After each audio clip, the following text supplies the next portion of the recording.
All right, hey guys. Today we're going to be doing a post-production tutorial specifically as it relates to Adobe Premiere. I encourage you to explore the full Adobe suite, which has other programs outside of Premiere. That's like Photoshop, After Effects, Illustrator. There's so many programs that offer so much in the creative realm. Adobe Premiere specifically is a great way to edit audio and video.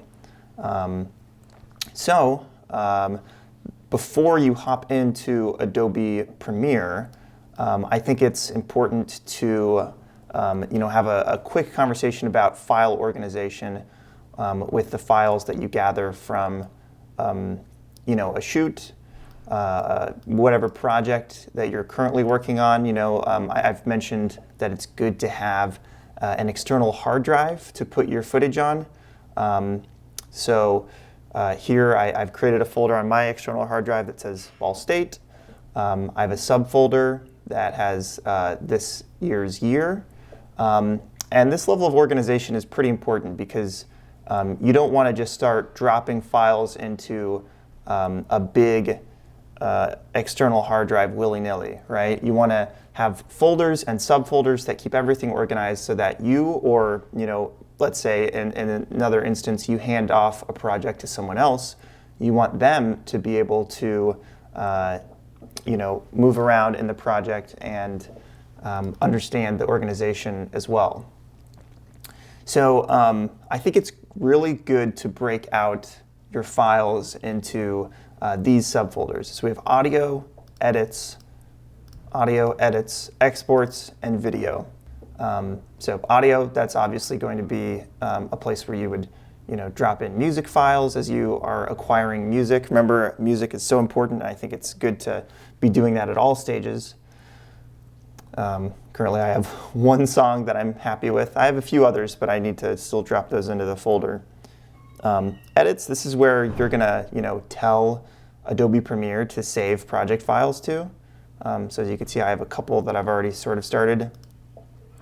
Exports, we have, that's where you're gonna export projects as you're finishing up stuff. And then video, this is where just your raw video is gonna live, and this is where you're gonna pull it from your project. So as you can see so far, I've shot quite a bit. We have fall, we have spring, we have interviews. Within fall, I also organized each day I finished, I would create a folder and then drop everything into that folder. Day 2, day 3, and then day 4 was a big one where I had 2 parts to it. Spring was a shorter visit. I had your guys' class, our class, I should say. And then interviews, pretty big, where we have faculty, freshmen, seniors, and within these, so many interviews. Within these, I also created a folder that has like their audio. I just wanted to keep everything compartmentalized and easy to track back down, because years from now, let's say I want to come back to this, as I have with other past years from Year in Review, it's kind of frustrating when it's not organized in a nice, tidy way, and then I end up wasting an hour or two trying to figure out, like, okay, I remember I shot an interview with this one person. Where's the audio for that? So over the years of trial and error, this was sort of the best way that I've honed in on keeping things organized, and that has also just been reinforced by my work that I do for the production company I work for. I mean, this is largely how they keep things organized, and I've sort of borrowed from that. So, all right, let's open Adobe Premiere, shall we? Just go ahead and click the icon. The great thing about Adobe Premiere is that it works on both Mac and PC. If you're not working off of Macs primarily, you can still download it and make it work from a PC or vice versa, which makes it a very versatile program. So this is the window that you're going to see when you first open. Obviously here in the middle we have recently opened projects, which is a great way for you to just quickly get back to something that you've already started. but for our purposes, let's go ahead and start a new project. So up here in the top left, new project. Great.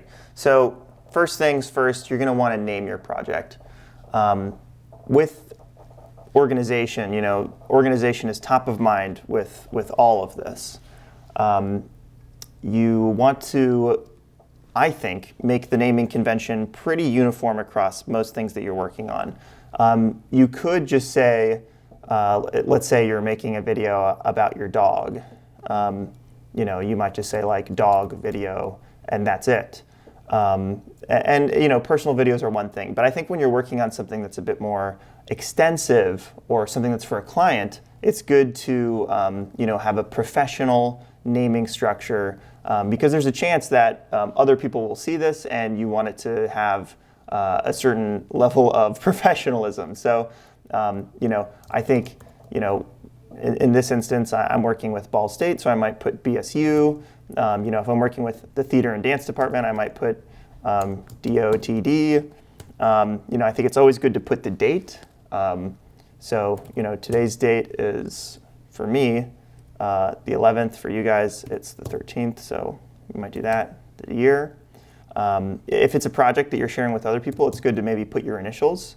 That's something that we do at the company I work at. It's probably good to also include like the specific project you're working on. So, if this is a year in review, I probably want to put YIR. I'm abbreviating these things because if you write it all out, it's just going to be an endlessly long file name. So, brevity is also a good way to keep things organized. You need to choose the location. That's the other thing that you have to do here. So, if you click choose location, let's see here, you're going to want to choose the right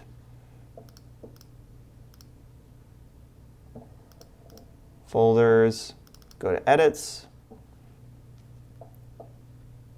All right, so that is basically everything you need to do in order to get your project on its feet. So let's go ahead and go to the bottom right and click Create. And guys, if you just want to follow along and take notes, you're welcome to do that. If you would like to hop on a computer and follow along, you're welcome to do that as well. Part of the beauty of recording this is that you can come back to it and sort of do it on your own time, or circle back and do it multiple times if need be. All right, so here we are. This is sort of a rough lay of what you will look at when you first open your project. It may not look exactly like this. Premiere sometimes updates its look when you update the software, and there's always updates that are coming out. One thing to note is that if you're going to be working off of someone else's Premiere project, you're going to want to make sure that your Premiere software is the same year and version as their year and version. So if you have an older version, it's not going to be compatible. Okay, so here's sort of a layout of, you have all these windows within the larger window, and they're sort of broken out with these barriers. Like I said, if it doesn't look like this, that's fine. There's also different, up here in the top right, we have workspaces, and these are different ways to, reorganize the windows according to what you're doing. And Premiere sort of has these pre-built out versions of itself that optimize workflow according to what you're trying to do. So if you're going to be coloring footage, they have a version of Premiere that just makes certain windows bigger, smaller, so that you can just focus on the coloring part.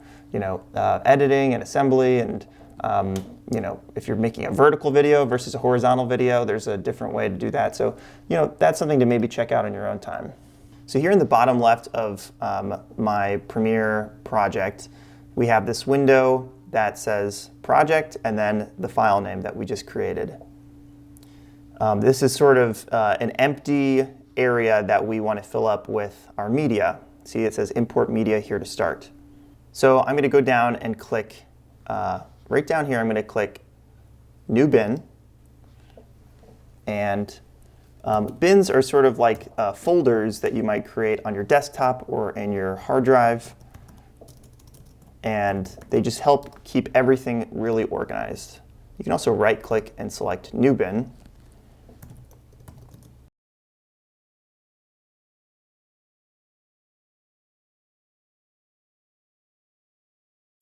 So as you can see, I've created 5 bins here. We have edits, sequences, video, audio, and GFX. And now it's time to go ahead and pull in the assets that will populate these bins. So first, let's start with video. I've right-clicked that. If you want to go back, you just click on the back right there, going back and forth. And as you can see, it creates a new tab here where you can bop on over. So I'm in video. Let's see.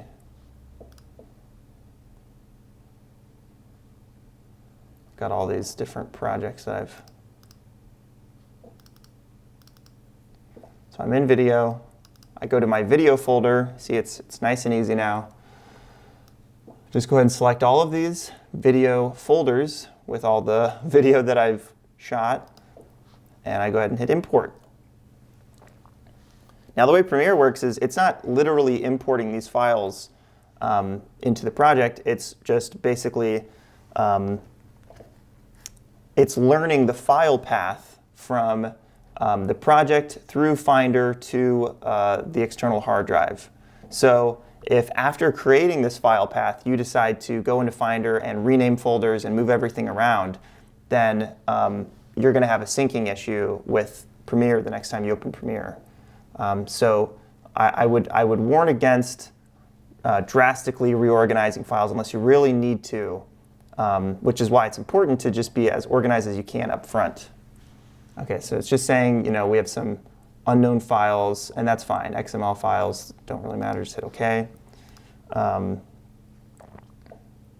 as you can see, we got some drop downs here, and everything that I recorded is here. All right, so we have successfully imported all of the audio and video that we've recorded for our project.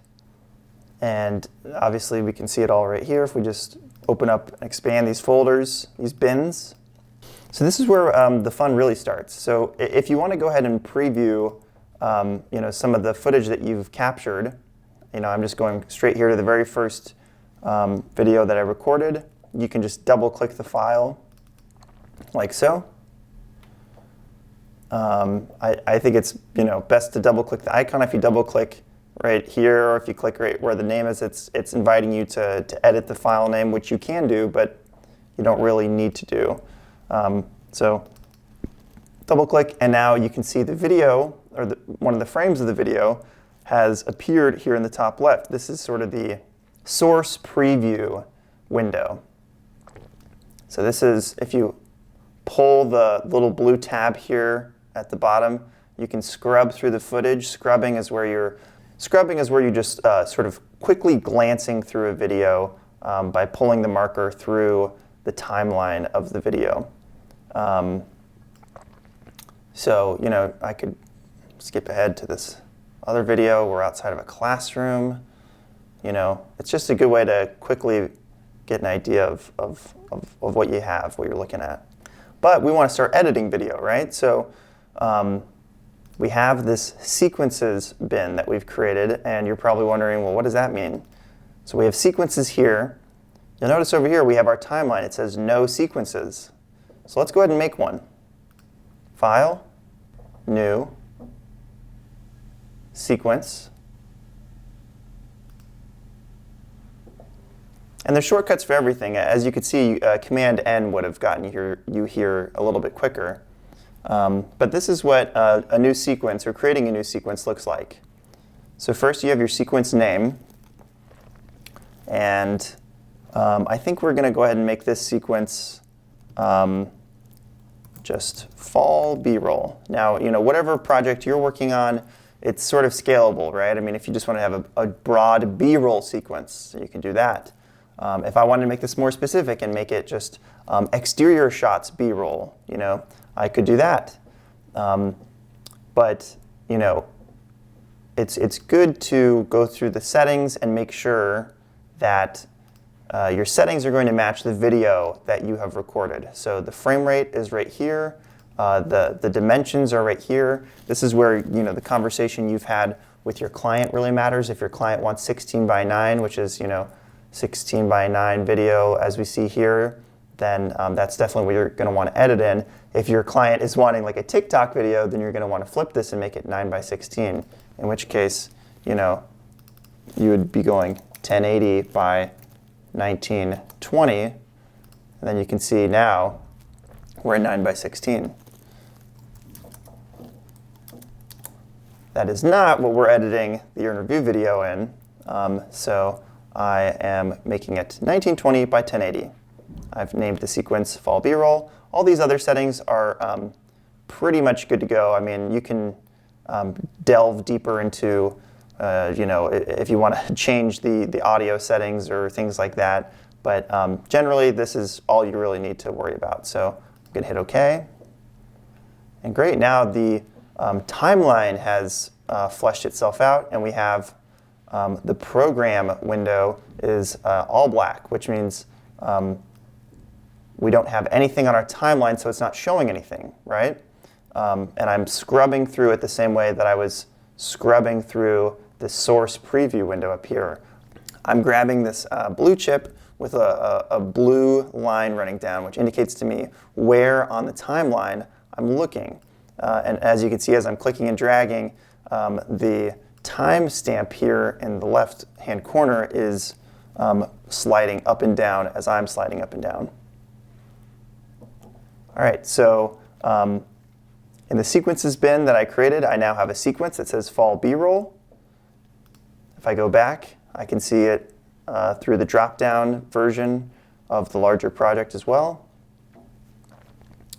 And now I can start sifting through my B-roll.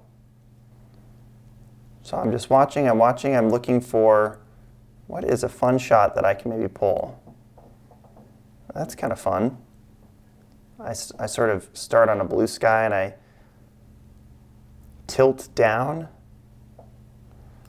So what I'm going to want to do is click this mark in for where I want it to start. I'm going to scrub, or I can hit spacebar and watch it in real time.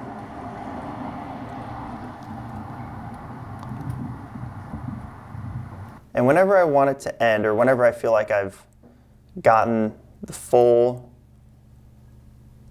story from this shot,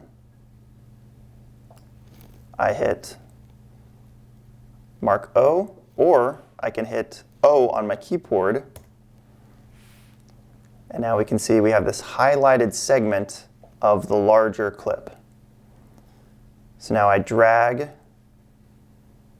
I have audio only, video only, or I could just take my mouse onto the video itself, click and drag, and here we are down on the timeline of the sequence that I've created for Fall B-roll. Okay, so we got this window that pops up that says, this clip does not match the sequence's settings. You want to change to match the clip settings? I could change it, or I could keep it. I want it to be 24 frames per second personally, but it's noticing that I shot at 120 frames per second. So it's saying, there's a little bit of a discrepancy here. Are you sure? I'm going to go ahead and say, yeah, let's just go ahead and keep the settings the way that I set them up. So it's good to have a good mastery of camera settings and project settings for that exact reason. You want to be intentional about the way that everything is meshing together. So now I have this Fall B-roll sequence that I've started, and I can keep scrubbing through here. I can sort of remember from shooting this that I wasn't really getting anything that noteworthy. I was just rolling for the sake of rolling in case I got something a little interesting. I'm on to the next clip that I've clicked here. I'm previewing. Doesn't look that good to me. I'm not too thrilled with it. I'm just going to move right along to the third clip.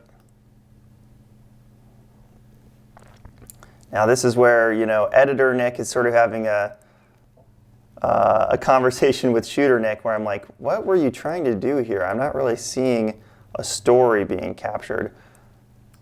And Video Nick would probably say, it was 8 a.m. on a Monday morning. I was just walking to where I needed to walk, and I was hopefully going to get something for you to use. So, it's up to you. You don't need to get mad at me. There's maybe something here with the Emmons sign, so grab that. I hit I for in, O for out, drag it on down, and it sort of snaps together with my other footage. I feel like this is a decent looking segment as well. I, O, bring it on down, snap it together. On to the next clip. Now, I could just do this endlessly and have you guys watch along, but the larger point here is that I am organizing my footage in a sequence, and then when I'm done pulling from my B-roll, I will sift through what I've pulled and further trim down what I feel like I could use from that, right? It's that graph that I showed you guys where you got your blue chunk, which is all the footage you shot, which you trim down to the green chunk, which then becomes the little gold cube that you make your ultimate video from. So let's go ahead and make another sequence. New sequence.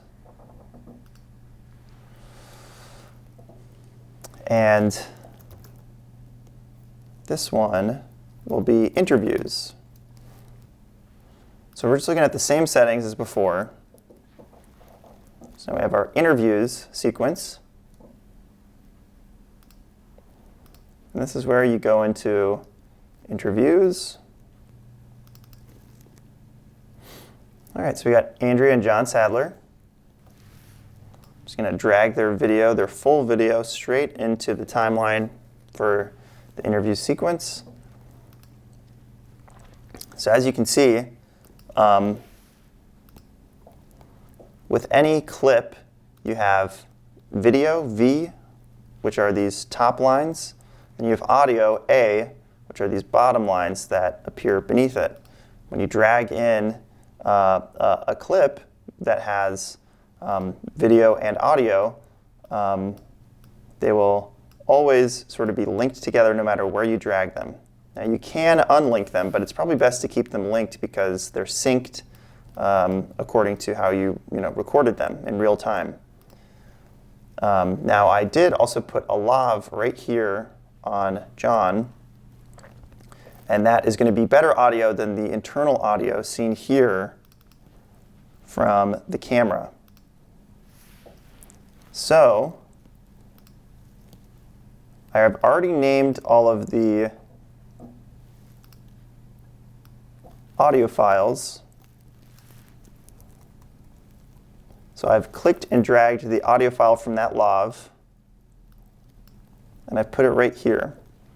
So now you have the sort of tricky task of syncing these two things up. Now, what helps that is I, as you can see here, go up to them and I clap my hands like so. And that creates a spike in the waveform. The waveform is sort of the visual representation of the audio, right? So I've created that little spike right there. So if visually you want to sync it up, you could do it that way. But this, by far the simplest way is to click and drag, select both of these, right click, and then hit synchronize.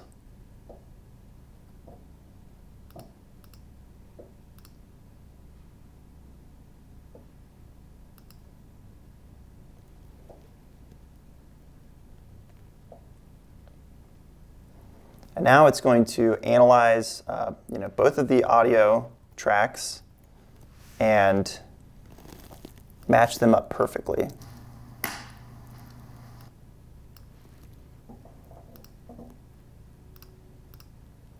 So now I'm hitting solo right here. S is to solo just this audio line right here. If you double click, it sort of expands an audio track, which is very helpful when you're looking at waveforms. If I wanted to hit M, I could mute this audio track, but this is the better audio, so I want to solo it. That means that I'm only hearing this audio track and I'm not hearing what's above or below it. My name is Andrea Sadler. I've been with the Department of Theater and Dance for a significant amount of time. You'll notice that that lav sounds quite a bit better than the internal audio of the camera. My name is Andrea Sadler. I've been with the Department of Theater and Dance for a significant amount of time. Here's that comparison again. My name is Andrea Sadler. I've been with the Department of Theater and Dance for a significant amount of time. Yeah, I mean, that's the whole appeal of a lav. So now I have this all synced up, and I could just start going through and finding the moments that I like. Now, the quick way of showing this is that I usually, let's say I like this moment right here. I watch and I go, okay, I like this moment. I take the razor tool, C,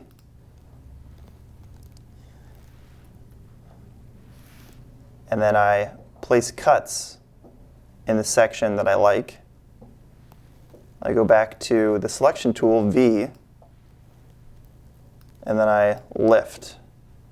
So now I can visually see, even after I move on, oh yeah, over here is a really good part that I like. You may notice I'm zooming in and out on the timeline.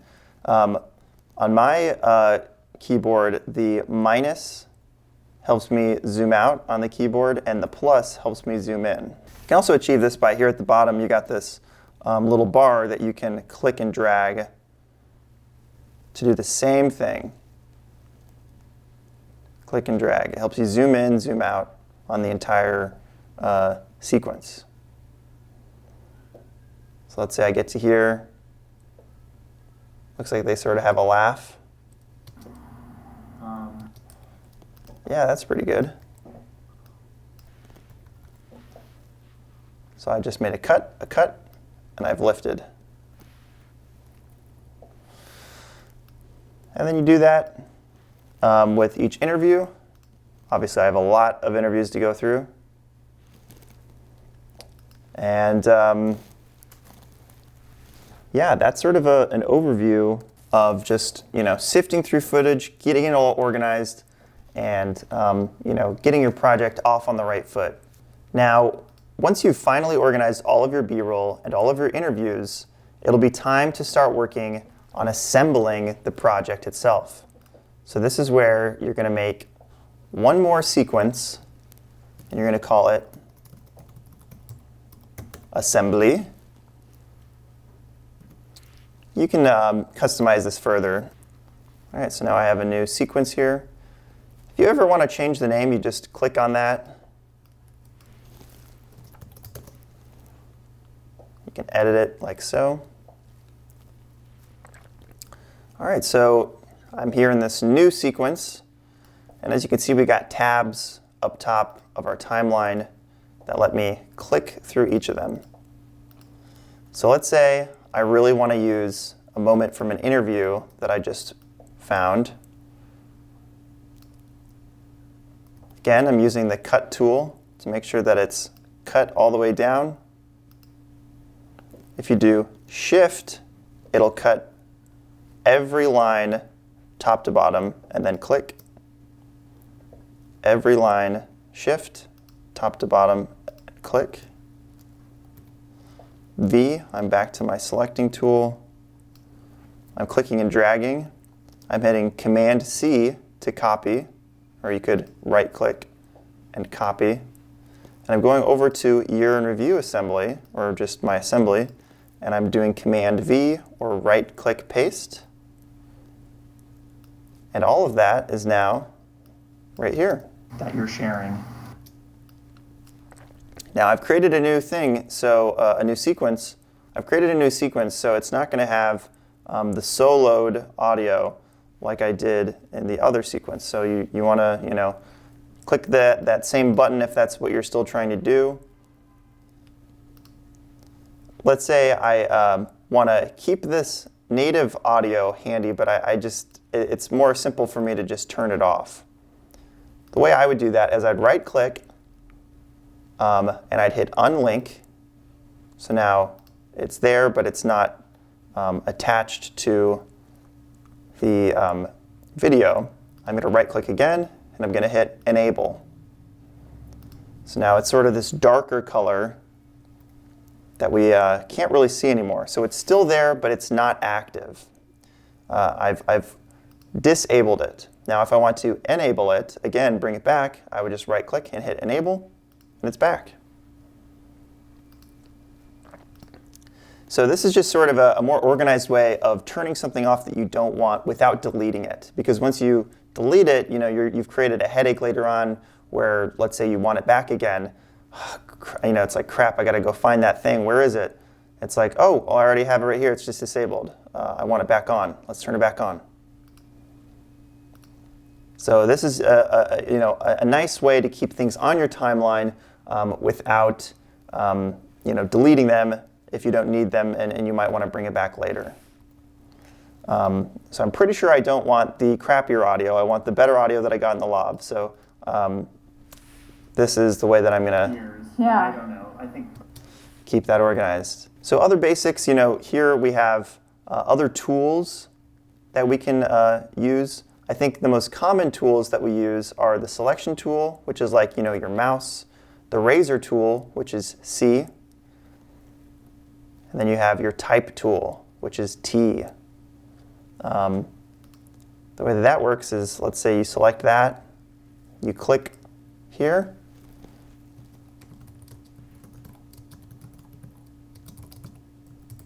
and now I have text that I've created on the video. It appears on my timeline right here with this little, this new track with video underneath. Now you'll notice that the way that that these tracks work is that they're stacked in a hierarchy. So if I was to move this below the video, it would disappear. And that's because now the video is above the text. But if I want the text on top of the video, I drag it up like so. And now it's on top of our subjects here. If I want to edit the text, I could go to over here in our sort of preview panel. I have effect controls. I got the text right here. I can hit a drop down and look at that. Another way of doing it, I have essential graphics over here. There's multiple ways to do the same thing in Premiere, and it just takes a little bit of getting your lay of the land and navigating and trying things out to be comfortable doing it the way that feels best for you. So I can change the font, I can change the size of the text, I can change the color. I want it to be Ball State red. I can add a outline to it. Oh yeah, it's easier to read now. And then that's just sort of a nice way to keep editing. It's like, oh, where did all those controls go? Well, I've deselected it because I was scrubbing through the timeline. You gotta click on it again, select your text, and now it's all back, right? You can play with aligning your text so that it's centered on the screen. Oh, nice and centered. Yeah, this is really coming along well. This is a really good looking project I've made here. Okay, so that's sort of an overview of text, and there's all sorts of settings that you can play with to fully flesh that out. But as you can see, it's only appearing as long as it shows up here on the timeline. So if I want to click and drag, I can make that text appear even more, even longer, I should say. So I go back to here and I say, oh yeah, I want this interview moment in as well. I'm just clicking from tab to tab, copy paste. Oh yeah, I don't want that. Unlink, disable. And let's say I want to close this gap right here. So I click, I right click, ripple delete. What that's going to do, it's going to suck that in right there so they're right next to each other. Ripple delete is a really handy tool. So just to show that again, I got this gap here, just a bunch of dead air. Right click, ripple delete, ripple delete. I right click, ripple delete, snaps them together. So now I'm going to my B-roll that I pulled, and I'm grabbing, yes, this beautiful shot of Emmons Auditorium. Copy, paste. Let's say they're talking about Emmons Auditorium right here. And let's say I don't need the audio, so I'm once again unlinking, disabling. Now, if I'm pretty confident I'm not going to need the audio of this outdoor area, I could just delete it, but again, enabling it and disabling it just keeps it handy just in case.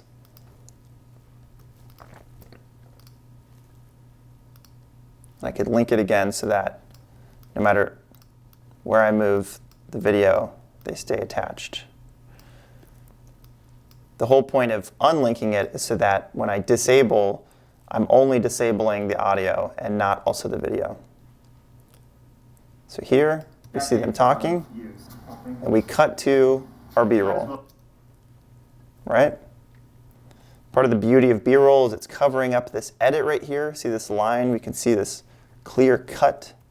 And you don't want to see, typically you don't want to see a jump cut like that. That's kind of ugly to look at.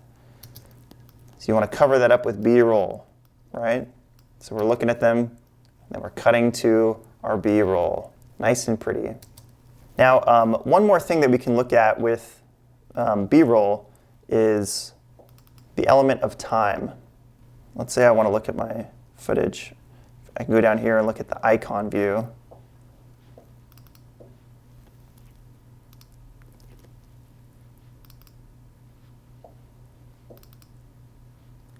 Now I'm getting a little thumbnail preview of each of these shots. It's another way of previewing your footage at a glance.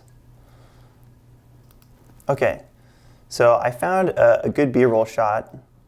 This is from prom. This is footage that I was capturing in the house.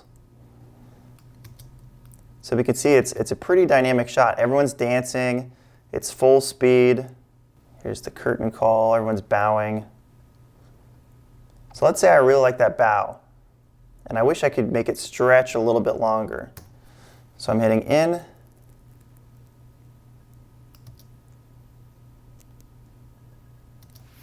and out. I'm dragging it down here. Like, yes, I found the perfect moment. So a way that I could stretch this out, it's currently a couple seconds long. It's like 5 seconds long. I can make it even longer. So I right click, I go to speed duration, and the speed here is currently 100%. Let's say I set it to 50%. And now they're moving at half the speed, and it really stretches it out. So it just gives me a little bit more flexibility in the edit, because now what was once just a few seconds, I've doubled in time, and it still looks pretty good. And that's the beauty of shooting at 120 frames per second. You can stretch things out even longer. And I could do it longer than 50%. I could do 20%, right? Because as long as it isn't dipping below 24 frames per second after the manipulation of you know how much I'm stretching it, it's not going to get jittery and look weird. So 20% of 120 is still above that threshold. And now we can see it's super slow. And it still looks really good. Look at all these new moments that we're sort of discovering by looking at it so slowly, right? Oh, kind of awkward, didn't bow in time. So that's the beauty of slow motion and how you can do that as well. We have our effects controls. I think I've sort of pointed that out already. You got position and scale. If I want to zoom in a little bit, you might, toggle this number here, and as I'm increasing the number, I'm increasing how zoomed in I am on my video. Same thing with zooming out. Oh, I've zoomed out so much that I'm now seeing the black around the frame. So you don't want to do that. You want to keep it all in frame, but you can zoom in a little bit, That's good. And then you can slide it up and down right here with these position numbers. You can also create what are called keyframes. So let's say I want to slowly digitally push in. So I got this first keyframe at 104. I slide over. Let's say I want to make another one that's at 130. We hit this keyframe, it's going to zoom in. So we're working toward, the number increases as we work toward 130, and it stops. So that's just another little trick that you can work into it. The same keyframes apply to, if you wanted to rotate it or, slide up and down other ways. You can also apply keyframes to your audio. So down here, you select your audio track, hit this little keyframe button, move, add a keyframe, add a keyframe. Let's say I want this part right here to be a bit louder. I pull this up, and now it's a little bit louder. Right there. This is where we're seeing, in the form of decibels, how loud our audio is. I think hovering around -3 is a good safe spot. Once you get up to, once you're hitting 0, that means you're sort of clipping. You're getting a little bit too loud. So if I hit G on my keyboard, or if I right-click and I go to audio gain, again, that's right-click, audio gain, right-click, audio gain. I can say, oh, I want to adjust my gain. I want to add 10 decibels to it. Okay, now I see the waveforms have gotten way big. I've added 10 decibels. That's a lot of noise. You can see we're getting even higher up here. We're getting close to that red zone. Let's say I add another 10 decibels. Oh my gosh, the waveforms are huge now. Too loud. See, we've hit the double red bars here. We've peaked. You don't want to peak your audio. So I'm going Command Z, I'm going back. I don't need to be that loud. Right? Now let's say we want to mess with color a little bit, right? Color correction. Now we have this panel here that says Lumetri Color. That is the best way, in my opinion, to adjust the levels. And it's pretty straightforward. You have LUTs here, which are just sort of like general filters. And if you're shooting in a certain log, and this is more technical stuff here, but if you're shooting in a certain log, a LUT is a great way to, across the board, adjust your video. I don't think that's something that we'll be doing in this class, and that's not something that I typically do when I'm capturing video for Ball State Theater and Dance, but it sort of just casts a filter over the entire video. But you can mostly ignore that. So down here are the knobs that you'll really want to play with. So the importance of setting white balance is that the colors and the skin tones on your subjects and in the room match the way they look in real life. So that's why you always want the white balance in your camera to be properly set. Otherwise, you're going to be going to these knobs here and sort of adjusting. So if the room is a little too orange, you'll want to dip it into, over here, the blue side. And that's sort of what I'm doing. The room is a little bit too orange. So I'm making it a little bit more blue. I think maybe they're looking a little too green now, so I'm going over here to magenta. Maybe a little bit less. Saturation. These are all, we have Instagram. We know how to do this stuff. And then, yeah, you can just sort of play around with this. Get the look that you want. I will say color correction is some of the trickiest stuff to do because you can eyeball and get something pretty close, but still you'll be like, why does that look a little bit off? And it just takes a lot of practice, a lot of time. So I encourage you to play with that and have fun with it. And yeah, you'll definitely get better as you keep messing with it. Now this doesn't look that great, but this is just me messing with the settings to sort of show what they do. You can double click these other drop downs. You got curves.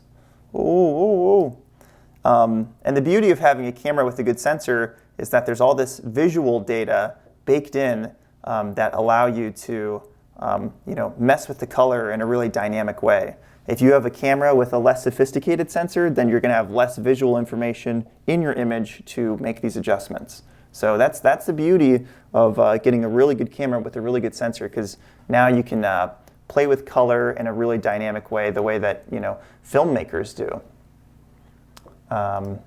Vignette is like a final good one that I sometimes play with. Just sort of adds a little darkness to the corners so that the center is more in line. And this, you can toggle it to compare where we were to where we're at now. I wouldn't say that this is the finished look, but it's just a different look. So one more thing that we can look at here is we have our effects tab here in the bottom left.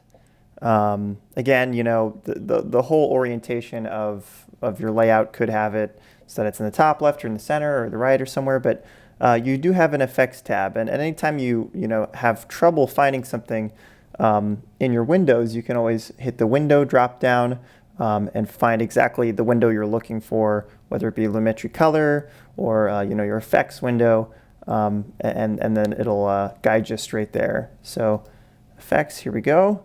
And we have bins and bins and bins of audio and video effects that you can implement throughout your video. So an example of a very common video transition we see in the video transitions bin here is you have the cross dissolve. So you can click and drag that here to your interview video. And as an example, here's what that would look like. You were just gently dissolving from one shot to the next. And that eliminates that jump cut that I mentioned earlier. That's kind of distracting. I would warn against using something like this too often. A dissolve. Typically, a dissolve is used in film to indicate a change in time or location. So I would definitely try to follow that rule, and even then I'd use it pretty sparingly. I think just typical cuts where we're looking at one thing and then we cut to another, I think that is pretty minimalist. Less is more, remember? So I think that is an efficient way of telling your story. But there are times and places when it's nice and tasteful to have something like a cross dissolve. And I'd encourage you to check out these other transitions and what they look like. As far as audio goes, we have audio transitions, and that basically is just various crossfades. And I'd encourage you to check those out as well. Click and drag. You bring it straight here to just click and drag. You bring it straight to the mesh point of two audio tracks, and you can expand or slide to however you like it. and you can just sort of adjust it as you like, and that allows for the audio to sort of blend together in a seamless way, because in the same way that you might have a jump cut with a visual, you can maybe hear like an abrupt change in audio because the audio track is suddenly cutting. So a fade is a good way of blending things together, and it's sort of like an audio engineering thing that you have to keep an eye on when you're mixing the audio, and that's what it's called when you're adjusting the audio. You're working on the mix, and like I've mentioned before, each of these elements could be its own career. I mean, there's people that just work on audio that I work with in the industry, and their whole thing is, I'm going to make the audio really good, and this is the most basic form of doing that, but it certainly is a doorway and a view into what good audio mixing looks like. And in much the same way that there are people that just focus on audio, there's people whose entire job is just to be a video editor. They are a master of a program like Adobe Premiere, among others. And there are people whose entire career is to go out and work the camera and capture the footage, and then they pass it off to the video editor, and everyone works as a team, right? Now, when you're starting out like this, it's good to have a good overview, broad knowledge of all of the aspects, so that you can dip your toe into each of them and figure out what you're best at, what you feel most creatively inspired to pursue, and then from there you can delve deeper into the specific area that you're most interested in, and it's good to know exactly what your focus is, because that's what might come up in a job interview, right? It's like, all right, I see that you have a lot of broad skills. What are you most interested in doing? Then you could say, oh, I would love to be an editor, right? Or I'd love to be graphics, or I want to be directing or operating the camera. That was a question that I was posed, and it's through the experience of trying all these things out that you hone in on that answer. All right, so the final step here that I want to take you guys through, if you go to File, Open Recent, you can pull up past projects, and I'm pulling up the Year in Review project from last year. And I want to give you guys a look at what a full completed project should look like, right? So when you open up another project, it's just gonna stack up all of these sequences that you had open from the last time you were in the project. So it sort of clutters, but as long as you have an organized project like this, the clutter should be bearable. So just like the one we created, we have edits, sequences, video, audio, and GFX. So let's quickly take a look at each of these bins. You can see I have many edits that I'd worked on, many iterations of the final project. I have sequences, and each of these I decided to name according to the footage that I wanted to sift through within that specific sequence. So I noticed that I had a lot of footage that was just teaching. So I thought, you know what, I'll make a sequence that's just teaching footage.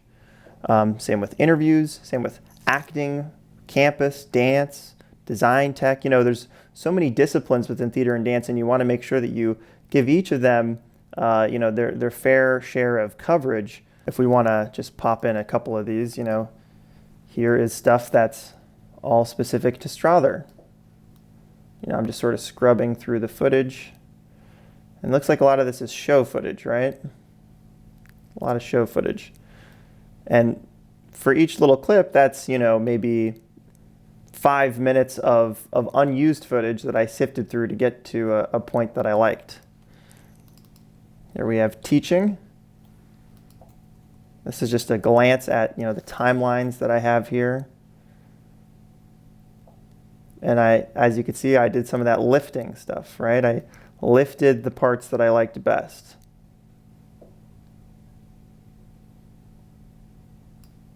There's a laughing. Oh, I said, oh, that's a good laugh.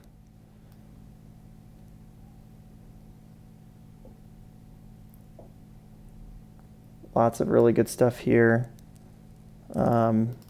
Acting. I'm zooming out to show, just how much in total. This is about 12 minutes of footage that I thought was good, usable, solid stuff. And I definitely can say that I used that in the final edit.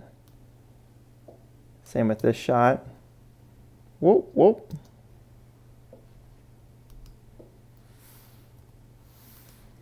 I mean, yeah, it goes back to that thing of embarrassment of riches. You want to give yourself so many great shots to choose from that it's hard to even know which one to choose.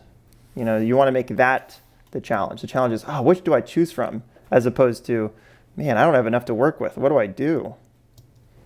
I remember using this shot. It's a good one. I have a campus one. These are just shots around campus. Lots of good walking. Here's a shot that I really liked coming up. I said, oh yeah, that's money. Money. I like that one. Wall gymnasium.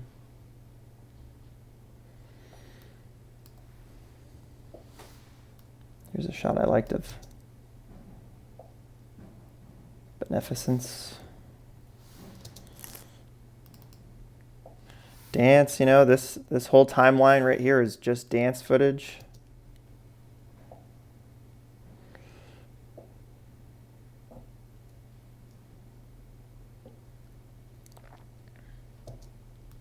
That's roughly 10 minutes. I put gaps between the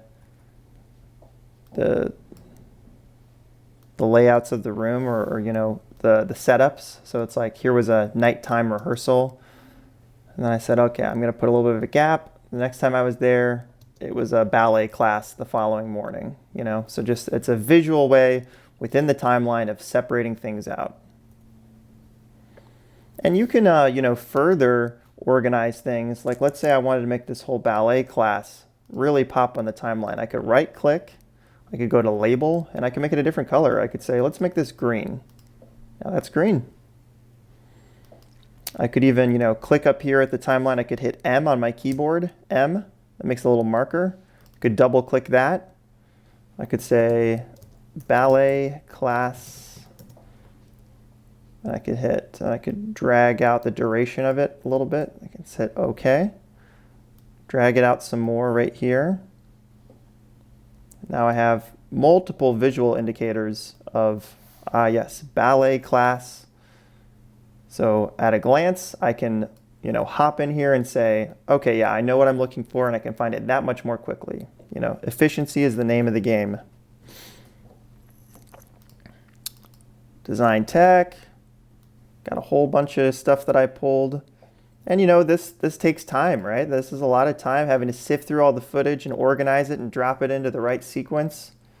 But it's so helpful to come back to it and just know where everything is every time you're in it, whether I'm a month into the project or, I'm here a year later coming back to it being like, oh yeah, I know exactly where everything is, right? And then, I still have that video bin of all the video I shot. That's just raw stuff that I have since moved to my sequences.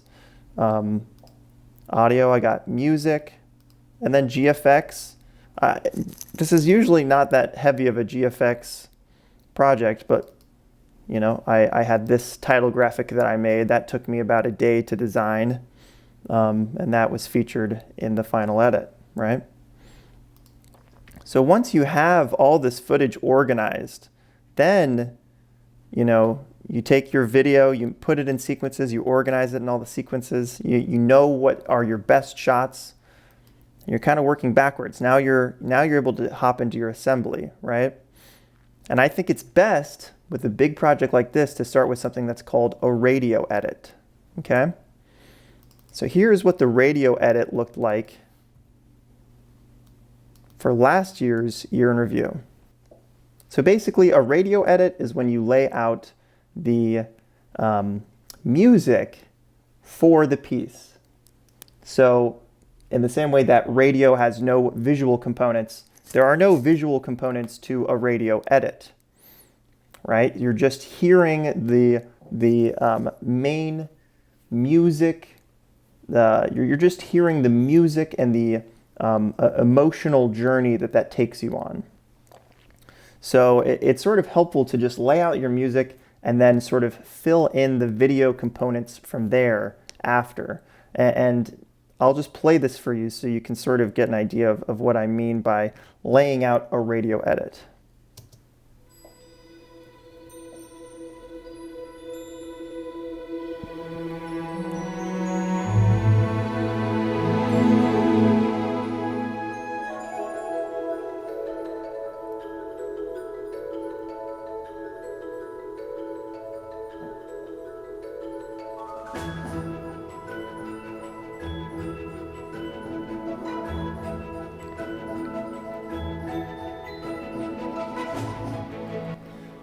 So yeah, I mean, as you can see, I have the music here that we hear from last year's Year in Review.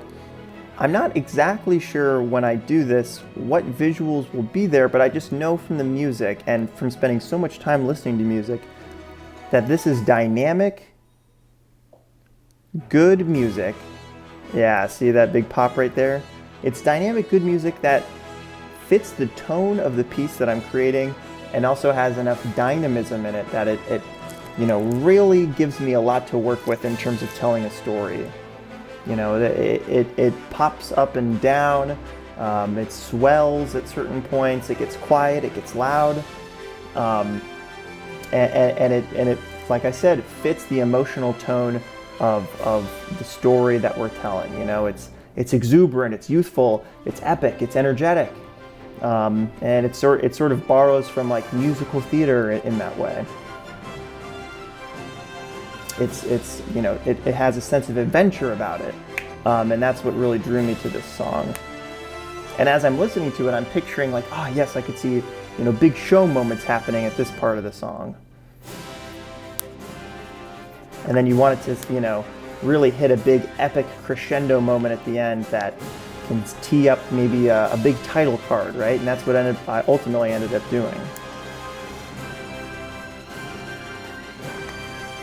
So, once you make a radio edit like this, you can sort of listen to it back a few times, maybe put it on your phone and listen to it. And that way you can sort of let your imagination take over and be like, oh yeah, it'd be so cool if at this really great musical moment, I could pair that with a visual that would maybe look like this. Right? You want to feel inspired by your radio edit, or feel like it's, it's sort of helping form the product in your mind. And I would slow it down here with this song. I'm picturing, this is probably going to be the bittersweet part of the video where maybe we're hearing from the seniors a bit more, talking about their journey and what this place means to them.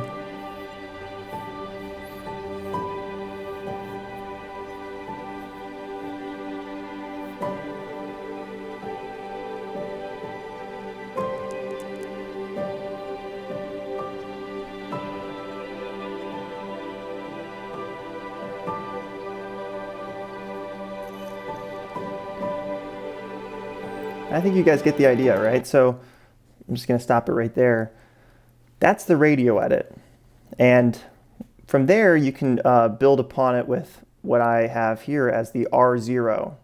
So R is like round, and it's, you number the rounds. So it's like the very first thing I'm going to do is the very, it's 0. It's the very base. So I take the radio edit, as we can see here.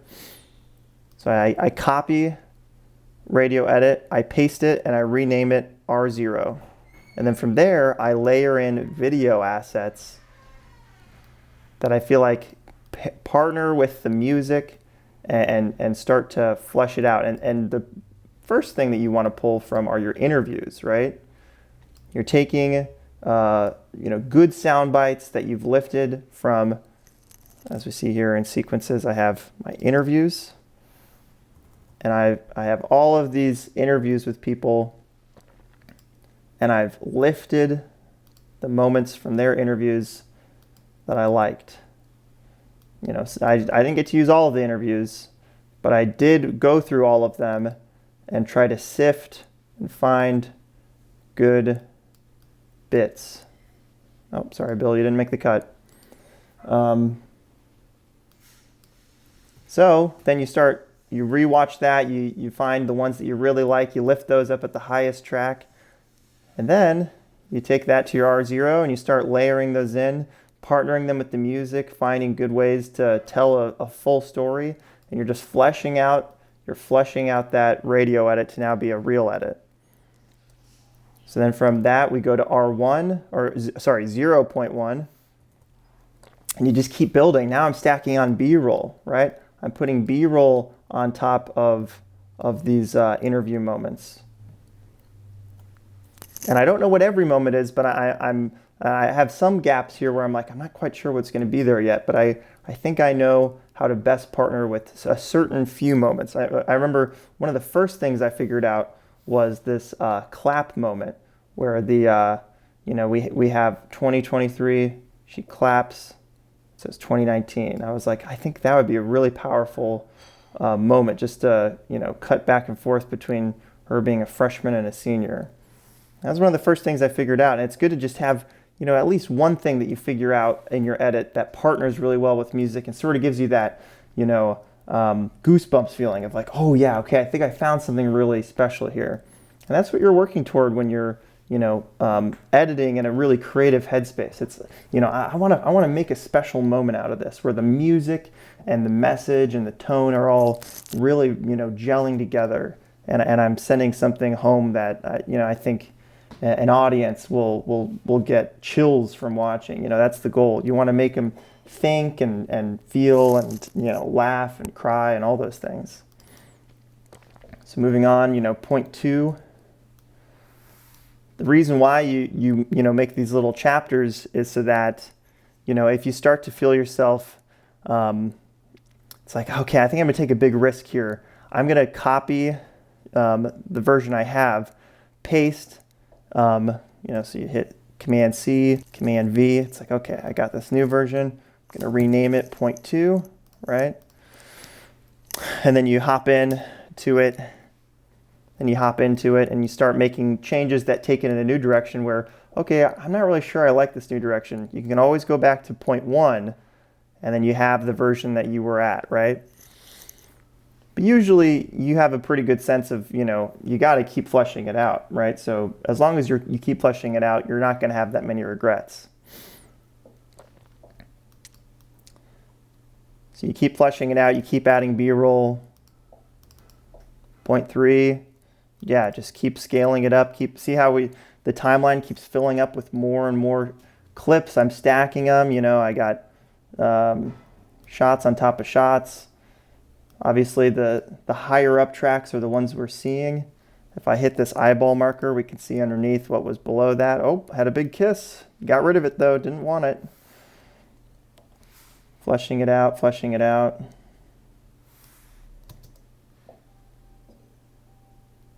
This is right around when I started to figure out the ending. I said, yeah, let's maybe show the seniors in their spaces one last time. And then once I felt like I was finalizing it, I hit R1.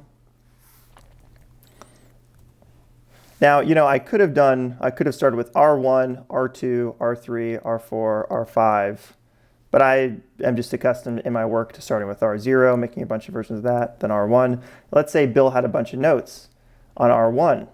Bill Jenkins had a bunch of notes on R1, then I would make, okay, I'll hit those notes, and then the next version would be R2, right? Or I could do like R1.5, or, it's all sort of arbitrary the way you want to organize it.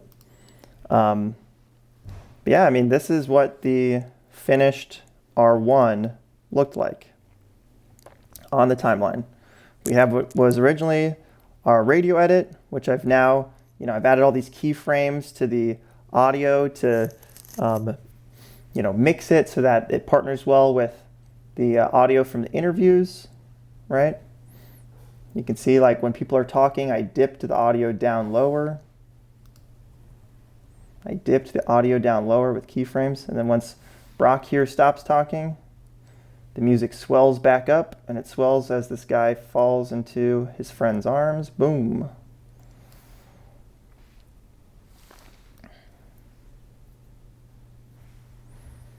And then the music drops out again and we hear another moment from Imani. It swells back in for a big finish where we see all these shows coming to life. I've mentioned this in class before, but finding a good beginning, middle, end for every shot that you're doing is really important. And I think, you know, if you go through and you watch some past examples of Year in Review, you can sort of find that with every shot there is a beginning, middle, end. Like here's an example here with the guy riding away on a scooter. You know, beginning, we have on the scooter, middle, pushes off, and, you know, sort of strolls away. Each shot we want to feel like, you know, we're introduced to something, you know, we see it, you know, we sort of investigate it a little bit, and then we maybe move past it onto the next thing. You don't want any shot to end with like an abrupt movement or jerk or, you know, someone step into frame at the last second because that's not a real ending, right? So like here's a shot with a clear beginning, middle, end. We're sort of, you know, beginning, we're moving in. Oh, middle, we're introduced to Han right here. And then end, we end on a smile. Same with that shot, beginning, middle, end. So yeah, just every shot, make sure that you have, you know, a clear, smaller version of a story being told. I think that's a good way to think of it so that you're keeping it simple and clean. Simple, clean. So like if at the last second here, you know, a bird swooped in and then I cut away, that would be very distracting and weird, right? So it's like, okay, I probably can't use that moment because a bird swooped in. You'd want the bird to fly away or whatever. And then it's like, okay, now I can use the shot. So that's just something to keep in mind as you're going through your shots and editing together your piece, you know, making sure that everything is a clear, you know, a beginning, middle, and end. All right, so when you're done with your project, like as I was with this Year in Review video, you want to set your out point, as I did right here, at the end of your video. So see how there's sort of this highlight over this section of the timeline? Over here, I have other bits and pieces that I had pulled that I was like, maybe I'll use this, maybe I'll use that. I don't want any of that in the export. I want it to end after it fades to black here. So the way to do that is you hit O wherever you want the video to end, and you hit I wherever you want the video to begin. So in this case, I want the video to end just a hair after it fades to black. All right, let's end it right there. And I want the video to begin right here at the very start. Great. So now it's time to export. You can go up here at the top and hit the export button.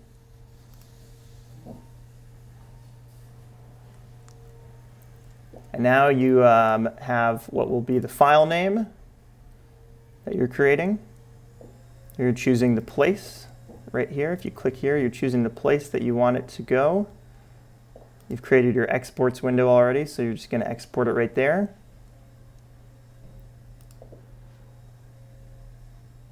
Oh, I've already got that file, so it's telling me don't do it. And then it's usually good to just match the source. You can always customize this depending on, you know, client specifications. There's all sorts of settings you can adjust, but that's the basic gist, the basic overview. Make sure that you're doing your source in and out. As you know, you've already indicated, I want the in at the start, the out at this point, because I have the rest of this timeline that I don't want to include. And then it's just time to hit export. Great. So that's the basic gist, guys. Really excited to see what you come up with. And yeah, I mean, hit me up with questions and we'll keep talking as you guys explore and delve into this whole new world of video editing and video storytelling.